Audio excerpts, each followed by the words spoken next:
दोस्तों, क्या इस देश में सरकार से सवाल पूछना या गरीबों के हक के लिए आवाज उठाना इतना बड़ा गुनाह हो गया है कि सरकारी पुलिस आपको बीच सड़क पर गोली मार दे। 17 जून 2026 को बिहार के भोजपुर में जो हुआ वो कोई एनकाउंटर नहीं था, वो सरेआम कानून की धज्जियां उड़ाते हुए एक आम यूथ का सरकारी एग्जीक्यूशन था। अपनी स्क्रीन पर इस वीडियो को ध्यान से देखिए।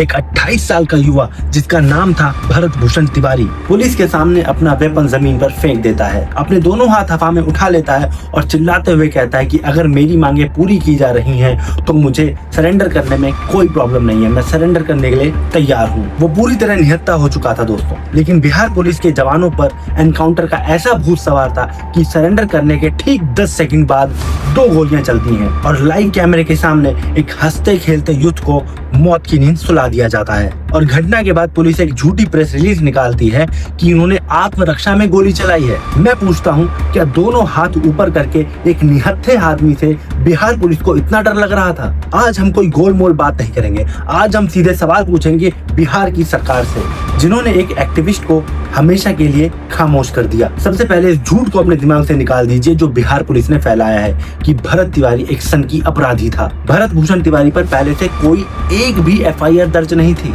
वो कोई गुंडा नहीं था दोस्तों, वो बिलौती गांव का एक पढ़ा लिखा नौजवान था, एक जनता का सेवक था। जब गांव में बाढ़ आती थी और ये नेता लोग दौरा करके अपने AC कमरों में सो जाते थे तो वो भरत भूषण तिवारी था जो सरकारी दफ्तरों में जा जाकर उनकी टेबलें ठोक ठोक कर गरीबों के लिए मुआवजा लेकर आता था। लेकिन इस भ्रष्ट सिस्टम को आवाज उठाने वाले लोग पसंद नहीं आते। पिछले कई महीनों से भरत तिवारी सरकार की लापरवाही से बहुत तंग आ चुका था। उसने देख लिया था कि बिहार में आम जनता की सुनवाई 0 है। उसका गुस्सा बिल्कुल सही था दोस्तों, वो परेशान था कि आखिर कब तक गरीब आदमी यूं रोता रहेगा, यूं परेशान रहेगा, मुआवजे के लिए सरकारी दफ्तरों में ऐसे दौड़ता रहेगा, कोई उनकी सुनने वाला नहीं था। और इसी गुस्से ने 17 जून 2026 को उसे एक ऐसी राह पर लाकर खड़ा कर दिया था जहां उसे पता था कि सरकार उस पर गोली चलवा सकती है।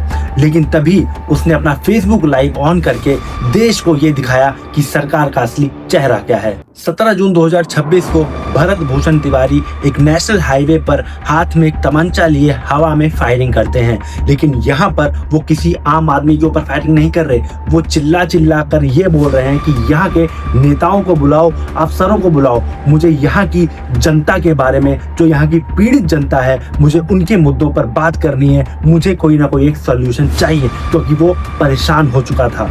एक देश का जवान भटक कर परेशान होकर इस सिस्टम से सवाल पूछने सड़क पर उतरा था। लेकिन सरकार ने नेताओं को नहीं भेजा, उन्होंने भेजा STF, उन्होंने भेजी पुलिस फोर्स, जिन्होंने पूरे इलाके को एक छावनी में बदल दिया। और जब भरत ने देखा कि पुलिस ने उन्हें चारों तरफ से घेर लिया है तो कानून का सम्मान करते हुए भरत ने अपना वेपन ड्रॉप कर दिया। उन्हें लगा कि यहाँ की सरकार कानून से चलेगी, उन्हें कोर्ट ले जाया जाएगा, लेकिन उन्हें क्या पता था कि बिहार की पुलिस कानून से नहीं बल्कि नेताओं के इशारों से चलती है। सरकार और पुलिस ने सोचा था कि वो भरत को एक पागल क्रिमिनल बताकर उसका एनकाउंटर कर देंगे और फाइल बंद कर देंगे, लेकिन वो भूल गए कि भरत ने फेसबुक लाइव चालू किया था। वो डिजिटल सबूत इंटरनेट पर चिल्ला चिल्ला कर कह रहा है कि उन्होंने भरत तिवारी का फेक एनकाउंटर किया है। भरत तिवारी सरेंडर कर चुका था, उसके बाद भी उस पर गोलियां चलाई गई। इसका मतलब क्या है? पुलिस ने जानबूझकर उसको गोली मारी। और जब ये वीडियो वायरल हुआ तो सरकारी तंत्र में हड़कंप मच गया। जो पुलिस कल तक भरत को बदमाश बोल रही थी वो गुंडों की तरह छुपने लगी। जनता सड़कों पर उतर आई, नेशनल हाईवे जाम हो गए और तब जाकर अपनी कुर्सी बचाने के लिए सरकार ने आने बाने में SHO समेत 4 पुलिस वालों को सस्पेंड किया और उन पर जुडिशियली इंक्वायरी बैठाने का नाटक शुरू किया। मैं पूछता हूँ, सस्पेंशन क्यों?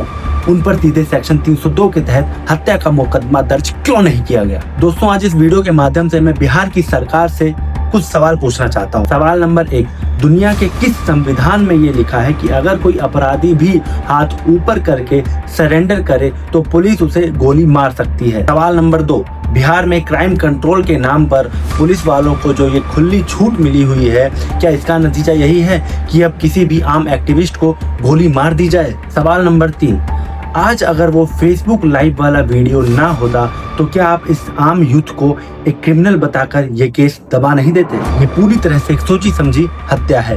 पुलिस को पता था कि ये लड़का उनके भ्रष्टाचार के खिलाफ बोलता है। नेताओं को भी पता था कि ये लड़का उनके झूठ की पोल खोलता है और इसी आवाज को दबाने के लिए 17 जून 2026 को भरत तिवारी की हत्या की गई। आज हम चुप नहीं बैठ सकते दोस्तों। अगर आज हम भरत तिवारी के साथ खड़े नहीं हुए तो कल को ये लोग हमारे और आपके घरों में घुसकर किसी को भी गोली मार देंगे और उसे एक सरकारी एनकाउंटर का नाम दे देंगे। भरत भूषण तिवारी की मौत एक बदलाव का मांग करती है और ये इस बात का सबूत है कि हमारा सरकारी तंत्र एकदम सड़ चुका है और हमारी पुलिस जो हमारी रक्षक होनी चाहिए आज की डेट में वो हमारी भक्षक बनी हुई है। और दोस्तों अगर आपको भी लगता है कि भरत तिवारी के साथ नाइंसाफी हुई है तो इस वीडियो को दबाकर शेयर कीजिए। हर एक नेता, हर एक अफसर तक ये आवाज पहुंचनी चाहिए और सरकारी जुल्म के खिलाफ अपनी राय मुझे कमेंट सेक्शन में जरूर बताएं। और दोस्तों मैं रुकूंगा नहीं, मैं सरकार से सवाल पूछता रहूंगा। जय हिंद।